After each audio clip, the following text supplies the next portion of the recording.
Welcome to the International School of Tailoring. My name is Reza and this is going to be your 25th lesson of our How to Make a Bespoke Jacket series.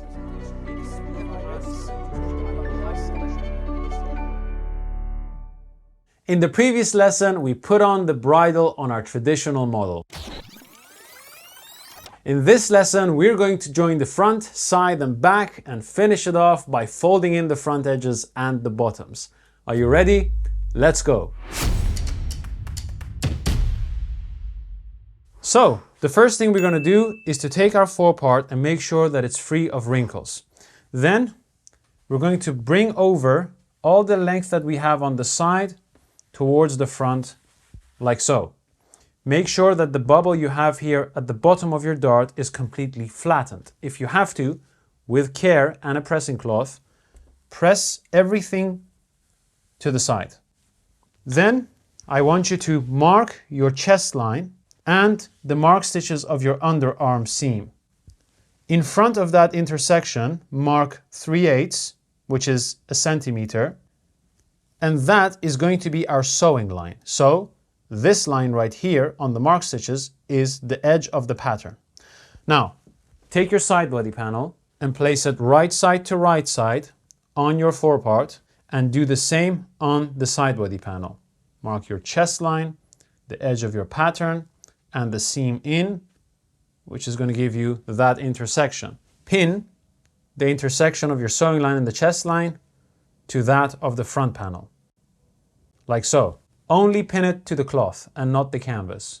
Now, what I want you to do is to match your mark stitches to the mark stitches of your front panel up to the waist, so up to this point. Then thread your needle with your basting thread. I'm using the basting thread from our bundles, which is very soft and easy to break. But if you don't have it, use something that breaks easily. Put a knot at the end, and we're going to baste from the top with one back tack to that waistline. If it's difficult for you to baste through the cloth only, take a ruler and put that underneath your fabric so that you don't accidentally catch the canvas, like so. Now, you should be able to do this quite easily because our basting for the canvassing hasn't gone all the way to the edge. So there should be a gap for you there to be able to fit your ruler in. So one back tack with a stitch length of 3/8, baste towards the waist. Now, if it's difficult for you to follow the mark stitches accurately, what you can do is before you start basting, to connect the mark stitches for a more definite line all the way downwards, and then you have a better guide for your basting. Now, when you reach this point, I want you to match the bottom of your underarm seam mark stitches to that of the front panel. Now, because we have a step here, you may not be able to match all the mark stitches, but you should be able to match the bottom ones, roughly below the hip line. So, try to do that as accurately as you can, and don't really worry about getting exactly the bottoms matching. Allow the fabric to just lay as it lays, as long as your underarm seam is not heavily distorted and stretched out. If you haven't done much to it, you can just allow it to lay as it lays, and most of your mark stitches between the hip line and the hem should match. Then baste all the way down by following the mark stitches of your side body panel. Back tack once, and if you want to end up with a cool trick, put your middle finger on your back tack, wrap the thread over it, give it a bit of tension, and with your index finger, cut. That is a trick that tailors use when they want to work fast. Then I want you to fold the side body over until your edge is visible. You can crease this with your finger, or if you're using a wool fabric, with your iron, all the way down to make it easier for yourself. And I want you to baste close to the edge, about 1/8 of an inch away from the edge, through all the layers of the fabric. So again, you're not catching the canvas. You can hold this in your hand now that you've basted it without using a ruler.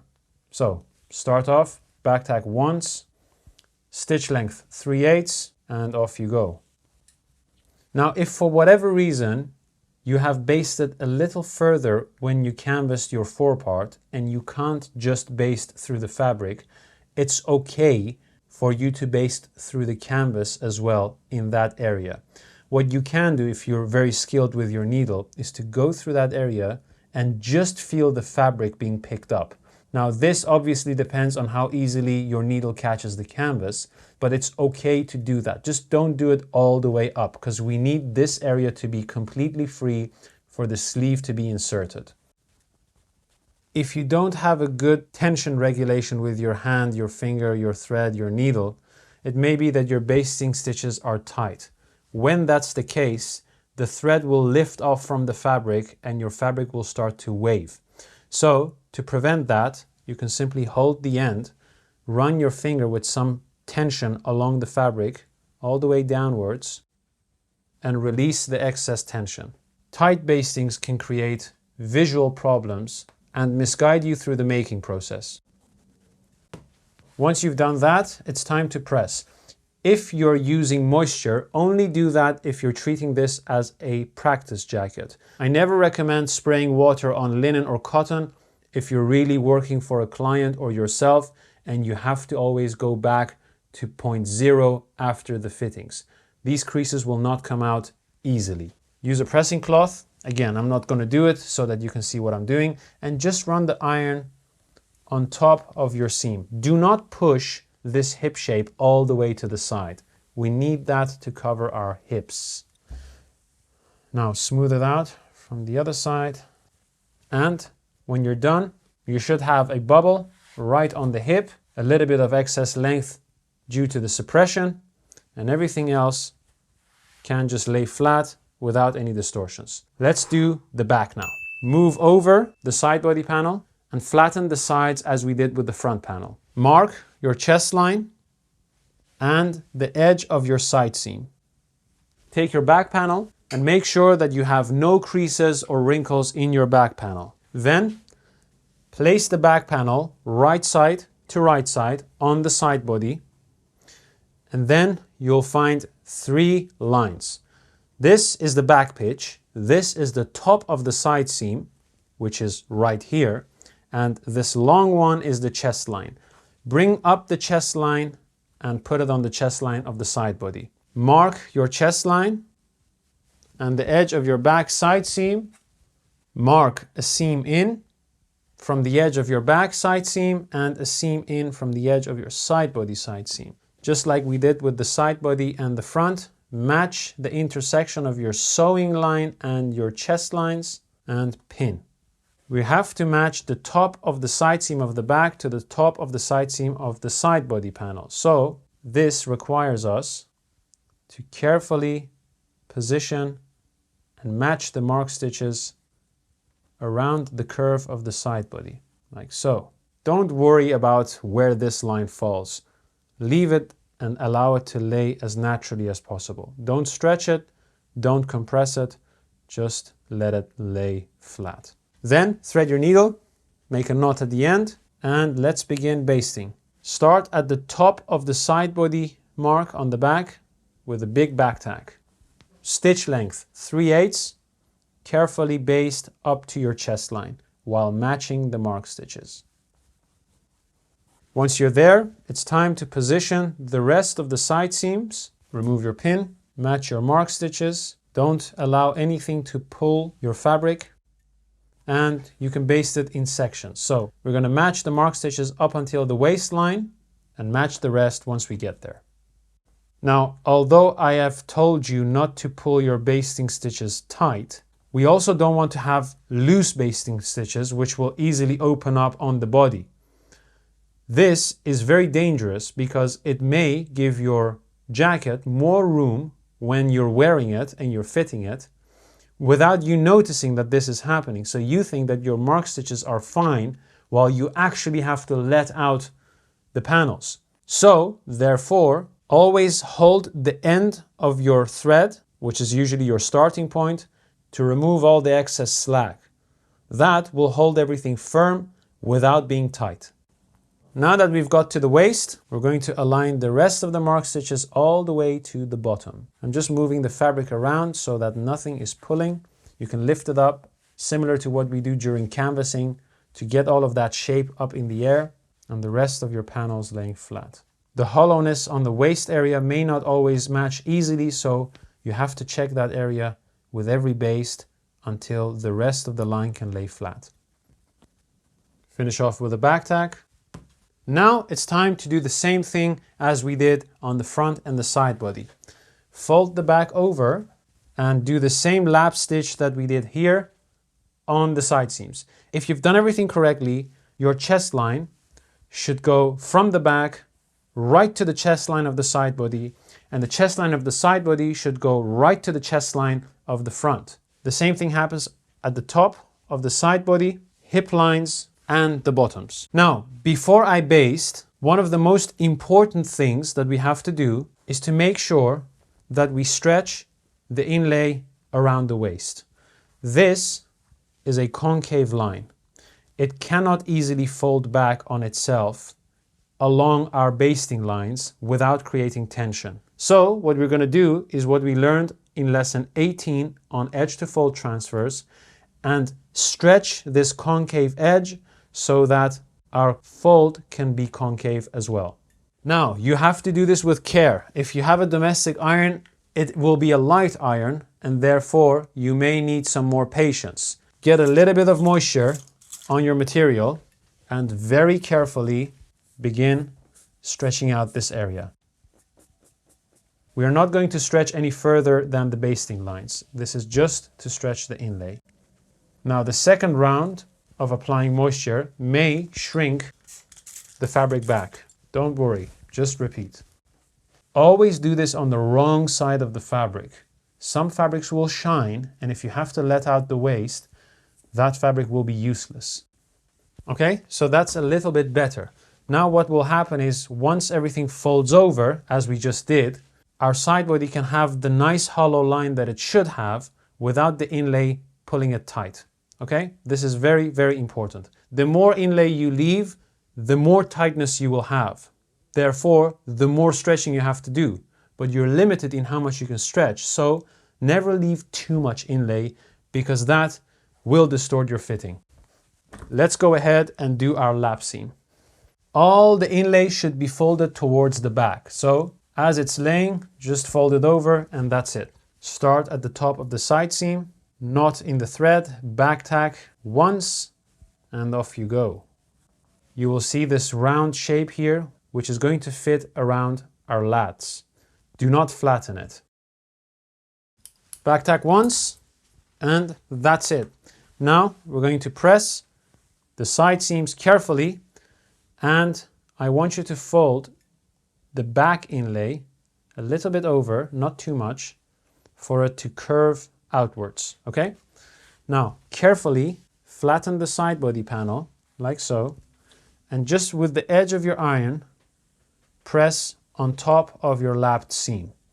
Do this with a pressing cloth, unless you're just treating this as a practice jacket, then that's fine.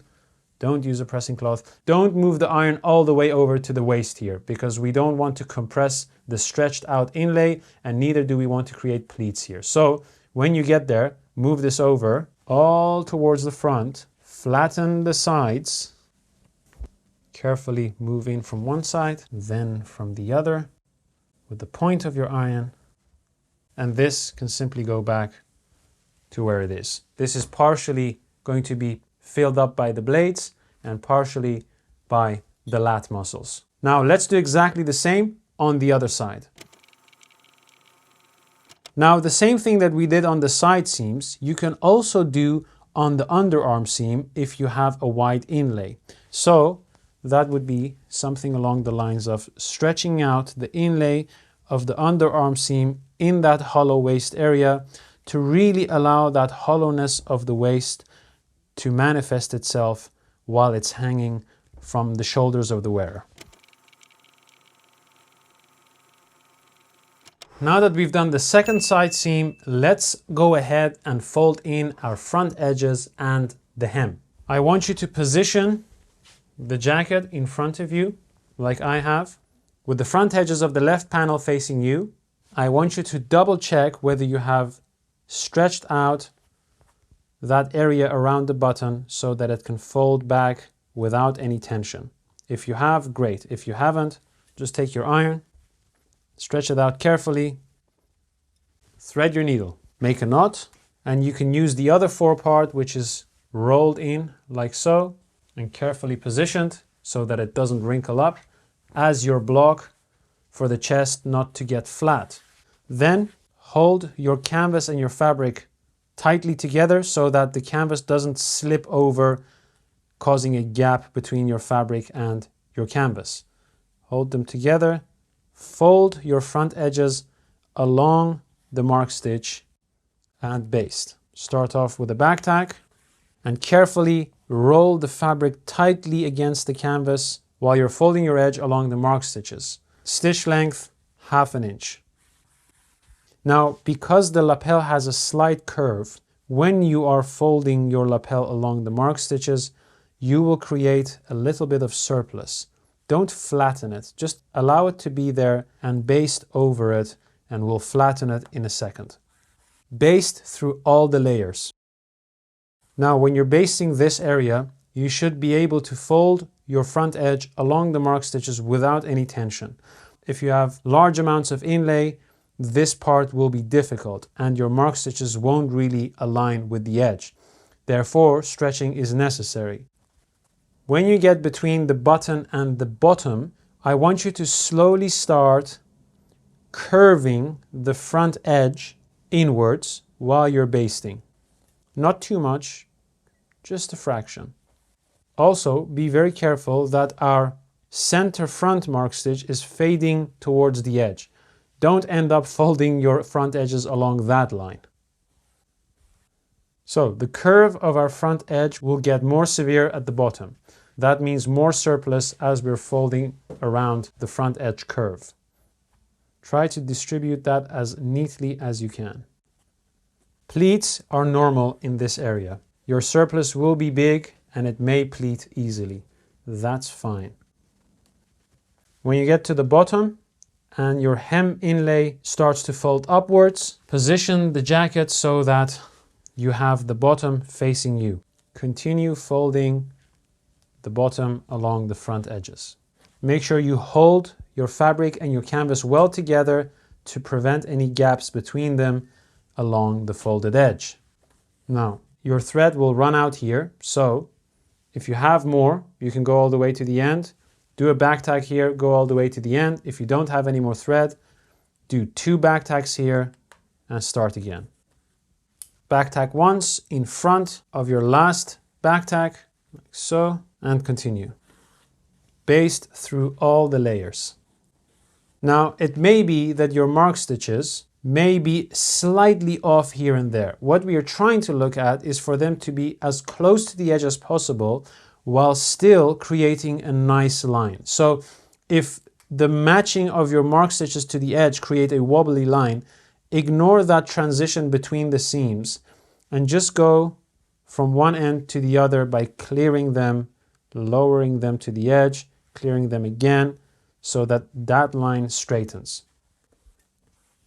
If your fabric starts to fray at the bottom, cut those fraying yarns. So make sure that this corner does not go over the edge of your vent. Have it slightly inwards and we're almost done. Back tack twice and that's it. Now, how many back tacks you have to do, you may wonder, what does that depend on? Very simple. If an area receives a lot of pressure, do 3 back tacks. If it receives a lot of pressure, like a lot of pressure, do 5 back tacks. If it's just something that you're going to crease in place and you need something to hold it, back tack once or twice and that should be fine. 2 is pretty good. Now, before we do the same on the other side, let's just press everything nice and crisp. Again, if you're using linen for a real fitting, do not use moisture, just press it with a dry iron. But because this is a practice jacket, let's just do it for best evaluations. If your canvas is fraying at these edges, just trim those fraying yarns and don't allow them to continue. Use some moisture and press. As I've mentioned before, one of the things that will make a fitting a good fitting is not just the pattern, but also how neatly it is pressed and folded and treated. Always think of your work as something that you're going to present to someone who's going to judge your work and that you respect their judgment. Never be careless about anything. Let's make a few pleats here around the curve. First, use a dry iron and try to compress them. Some of them will be in the bias area and will be easily compressed, but others you will simply have to make a pleat. Make sure that all pleats go to the same side, which is the side or towards the back, and then apply some moisture. Now, when it comes to heavy areas, your iron will not be able to press the immediate areas around a bulky spot. So you would have to bring your iron close to those edges to make sure all areas are pressed. And that's that. Now, one last step, which is going to be cutting the canvas right on the edge of your fabric. Be very careful not to actually cut everything, just the remaining canvas. This is very important. If you have a big gap between your fabric and the canvas along the edge, you will have a lot of canvas sticking out. Now, you don't want to be trimming more than you have to. You only want to trim that 1 or 2 millimeters that is sticking out. You should not have 1/4 of an inch or 3/8 of an inch or 1 centimeter or 5 millimeters of canvas sticking out. If that's the case, then you have a gap between them. So be very careful with that. This will make the lapels a lot more presentable when you're putting the fitting on a mannequin or on the client. Careful not to cut the bridle or the threads that are holding the bridle. And that's it. You don't have to do the bottoms. Shake it off. Do the same at the top here. When you fold your lapel over, you should have a nice crisp edge. All right, that's it. Let's do exactly the same on the other side. When you reach this bottom part where there are no mark stitches, don't just go straight over and continue basting. The correct way to actually fold this is to know where you have to fold the remainder of the edge to.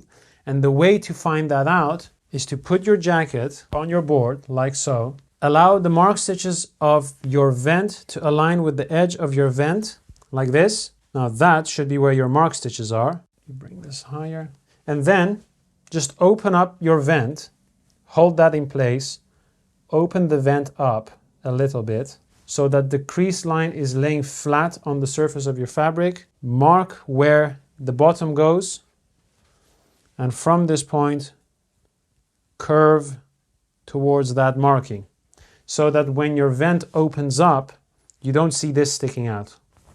Here, therefore, you will have to make a pleat. That's inevitable, and that is absolutely fine. I do not recommend you try to compress this. Sometimes it may seem nicer compressing that area without having a pleat, but remember, compression is not removing any material. It is just compressing it. And if anything, what you'll get as a result is relative layer length in the opposite direction. So your jacket is not going to curve around the body like that because you have more fabric on the inside than you have on the outside. So it will actually roll over outwards. You don't want that. So remove the material by making a pleat. Now I have to make a bigger pleat, so I can just remove this basting, align all the way to the edge, make that pleat as big as it has to be, and then continue. Back tack on the pleat, and that's it. Let's press and cut the remainder of the canvas. So we have attached the side seams, and in the next few lessons we'll be attaching the shoulders.